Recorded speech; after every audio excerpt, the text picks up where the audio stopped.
Каждую ночь город засыпал, укрываясь мерцанием фонарей и далеким гулом машин.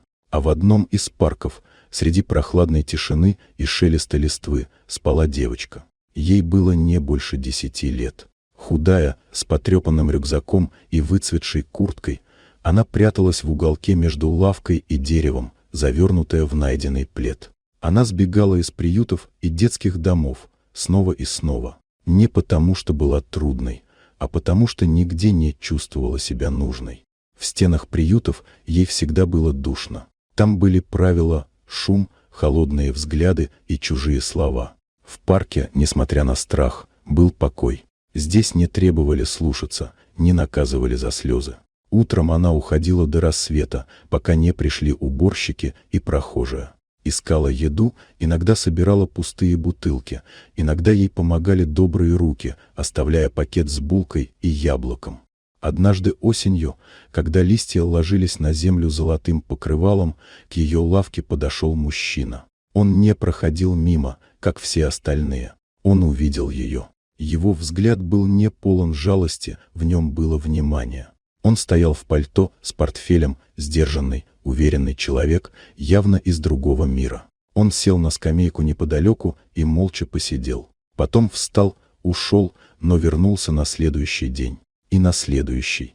Девочка настороженно наблюдала за ним, готовая в любую секунду убежать. Но он не приближался без спроса, не делал резких движений. Просто сидел, иногда открывал книгу, иногда смотрел на небо.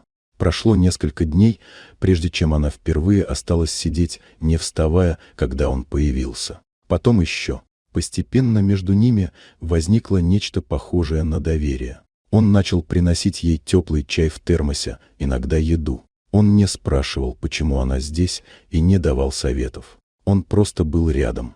Вернувшись домой однажды вечером, он долго молчал. Его жена заметила, что он задумчив, и он рассказал ей о девочке.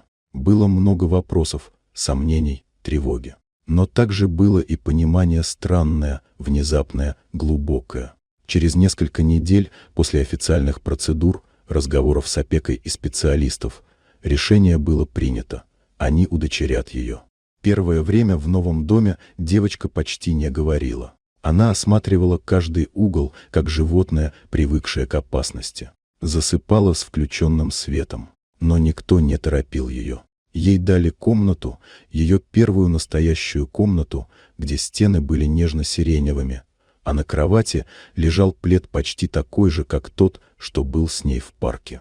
Со временем девочка начала улыбаться, потом смеяться. Она пошла в школу, стала рисовать, лепить, обнимать. Она впервые сказала слово «мама», не дрогнув. Прошлое не исчезло. Оно осталось в воспоминаниях, во сне, в шрамах на душе. Но теперь у нее было настоящее теплое, надежное, живое. И будущее, которое наконец-то принадлежало ей.